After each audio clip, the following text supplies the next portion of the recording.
पड़ेगा। जय सिया राम। ऐसे नहीं, जोर से बोलना पड़ेगा। बोले रामचंद्र भगवान की जय हो। तो भगवान राम की तो बड़ी महिमा है, इसलिए इनको मर्यादा पुरुषोत्तम कहते हैं। और जो मेरे राम के शरण में आ गया, हमारे यहाँ कहते हैं कि आराम की तलब है तो एक काम कर, आराम की तलब है तो एक काम कर, आराम की शरण में और राम राम। भगवान राम की शरण में जब व्यक्ति आता है, महाभारत और रामायण में दो ऐसे पात्र हैं। महाभारत में द्रौपदी के वस्त्रों का हरण जब दुशासन करने लगा, भीष्म पितामह वहीं बैठे हैं लेकिन कुछ बोले नहीं। भीष्म पितामह की वाणी मौन हो गई, सर को नीचे झुका लिया। अपनी पुत्र वधू के उतरते हुए वस्त्र के लिए भी भीष्म पितामह की वाणी नहीं निकली। दुर्योधन को अन्न को खाया, मति भ्रष्ट हो गई, तो भीष्म पितामह को बाणों की सैया मिली। कृष्ण का दर्शन तो हुआ, लेकिन बाणों की सैया पर लेटे हैं, एक एक बूंद रक्त शरीर से निकल रहा है। लेकिन मानस में एक पात्र है गिद्धराज जटायु, जिसने मां की रक्षा के लिए अपने प्राणों का बलिदान कर दिया, तो उसे भगवान राम की गोद मिली है। उसको भगवान राम की गोद मिली, अपनी गोद में भगवान ने उसके सर को रखा, अपने हाथों से सर पे हाथों को फेरा। राम राम जटायु की वाणी बोल रही है। राम जी कहते धन्य हो जटायु, केवल आज नहीं, तुमने ये जो काम किया है, सदियों तक जब तक सृष्टि रहेगी, सेवा के काम के लिए तुम्हारा नाम लिया जाएगा। जानकी मैया ने किसको नहीं बुलाया, लेकिन रावण के डर से कोई नहीं आया। लेकिन एक पक्षी भगवान राम के कार्य के लिए अपने जीवन अपने प्राणों की आहुति लगा दी। तो ऐसे गिद्धराज जटायु को भगवान ने अपने हाथों से अंत्येष्टि क्रिया की है। और संतों ने कहा कि उसको जलाने के लिए कोई जब जगह पवित्र नहीं मिली, तो अपने हाथों को रखकर नीचे भगवान ने अपने हाथों पे अंत्येष्टि क्रिया की। एक जटायु जो मां के रक्षा के लिए बोल पड़े, अपने प्राणों की आहुति दे दी, उनको भगवान राम की गोद मिली। और एक भीष्म पितामह जो अपनी कुल वधू के लिए नहीं बोले, उनको बाणों की सैया मिली। पाप करते हुए भी देखकर जब व्यक्ति नहीं बोलता, तो पाप करने से ज्यादा बड़ा दंड का अधिकारी वो व्यक्ति हो जाता है। आप बोलिए, अपनी प्रक्रिया को कीजिए, उसके बाद कोई ना माने तो कोई बात नहीं। तो मानस तो हमें जीवन जीना सिखाती है। रामचरित मानस जिसके हृदय में उतर गई, उसके जीवन का कल्याण हो गया। और श्रीमद् भागवत जिसके जीवन में उतर गई, उसकी मृत्यु महोत्सव बन गई, उसकी मृत्यु सुंदर बन गई। नाम संकीर्तनम यस्य सर्व पाप प्रणाशनम। जब भगवान का नाम कलयुग में बड़े से बड़े पापों को मिटा देता है, तो व्यक्ति भगवान के नाम को लेने में कतराता क्यों है? दुनिया के गीत तो व्यक्ति बहुत गाए, दुनिया के गीतों को तो बहुत गाते हैं, लेकिन भगवान के गीत गाने में वाणी हमेशा मौन हो जाती है। इसलिए भगवान के लिए कभी भजन करना हो, भगवान के लिए नृत्य करना हो, तो वहां शर्म नहीं करनी चाहिए। हाँ, कभी दुनिया के लिए कुछ करना हो तो सोच विचार कर लीजिए, करें कि ना करें। क्योंकि भगवान अनन्य भक्तों को अपना बनाते हैं। सर्वधर्म परित्यज्य माम एकम शरणम व्रज। जो अपना सर्वस्व छोड़कर भगवान के शरण में आता है, उसे प्रभु अपना बनाते हैं। तो अवध की पावन भूमि में बैठकर कभी राम कथा कहने का अवसर मिला, तो 9 दिन संपूर्ण कथा का आनंद लेंगे। भगवान राम का जीवन बड़ा मर्यादित जीवन है।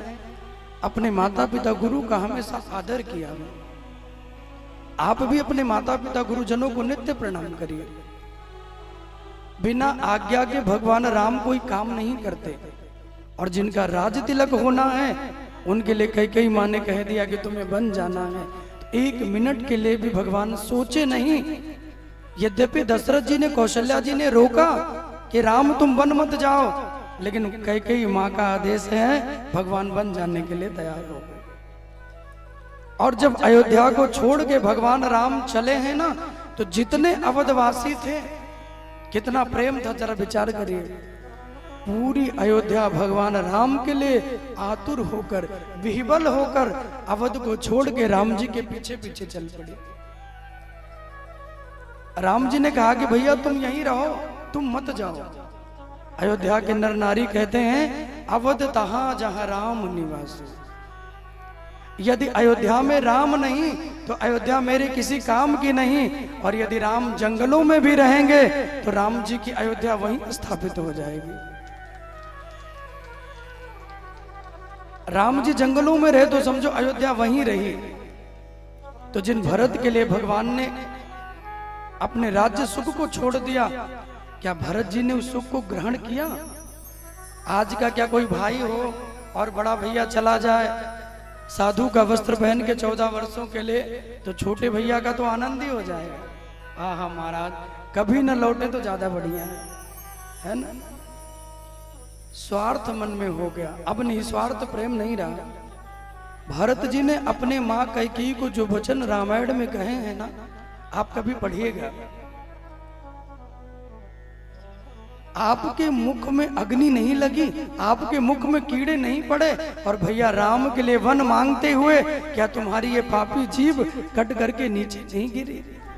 जिन राम के लिए लोग अपने प्राणों की आहुति दे देते हैं, उन भैया मेरे राम के लिए तुमने वन कैसे मांगा? और जानते हैं, आज तक किसी ने अपनी माँ को ये नहीं कहा होगा कि आज से मैं आपको माँ नहीं कहूंगा, लेकिन भरत जी ने राम के लिए कैकेयी को बोला कि दुनिया मुझे कुछ भी कहे, मुझे कोई गम नहीं, लेकिन मेरे भैया जो बिना किसी कारण के तुमने वन को राम को भेज दिया, मेरी जानकी माँ भी उनकी सेवा के लिए चली गई। धन्य भाग हो लक्ष्मण का जो दोनों की सेवा के लिए चला गया, लेकिन ये अभागा भरत अयोध्या में क्यों रह गया? ये क्यों राम की सेवा के लिए नहीं गया? कैकेयी को भरत ने कहा कि आज के बाद मैं कभी आपको अपनी माँ नहीं कहूंगा, कभी भी मां शब्द का उच्चारण नहीं करूंगा। मेरे प्रभु को आपने वन भेज दिया। कैकेयी ने कहा कि भरत चिंता मत करो, सारी बात मैंने बना ली, तुम्हारा राज सिंहासन होगा। राम वन को चले गए, बस एक गड़बड़ हो गई। विधाता ने एक गड़बड़ किया कि तुम्हारे पिता महाराज दशरथ ने राम के वियोग में अपने प्राण को छोड़ दिया। विधाता ने सारी बात बना दी, एक काम गड़बड़ कर दिया।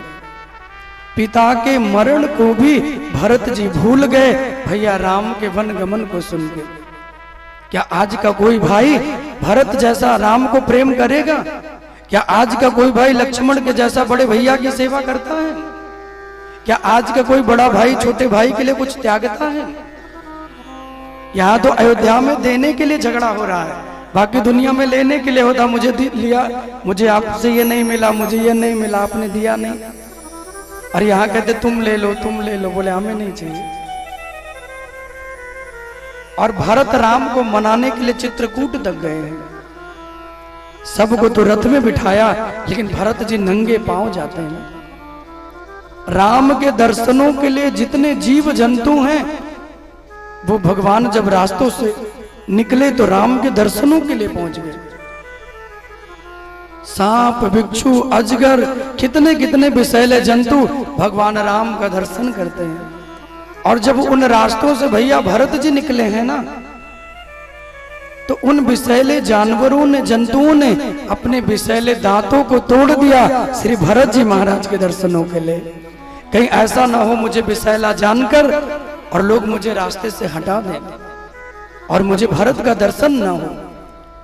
तो राम के लिए, भरत के लिए जो विषैले जंतु अपने दांत तोड़ देते हैं, भरत जी कहते हैं मेरे माँ के मन में कितना विष भरा होगा। अरे जब विष वाले जंतु भगवान राम के लिए अपने विष को छोड़ देते हैं, लेकिन मेरी माँ के हृदय में कितना जहर भरा होगा। और राम जी से मिलते हैं भरत ना, तो भरत जी राम जी से नेत्र नहीं मिलाते। भरत की आंखें राम जी से मिलती नहीं है मेरे भाई बहन। भरत को लगता है कि मैं अभागा हूं और मेरे ही कारण मेरे भैया राम वन को आए हैं, इसलिए भरत जी बहुत रोते हैं। जहां जहां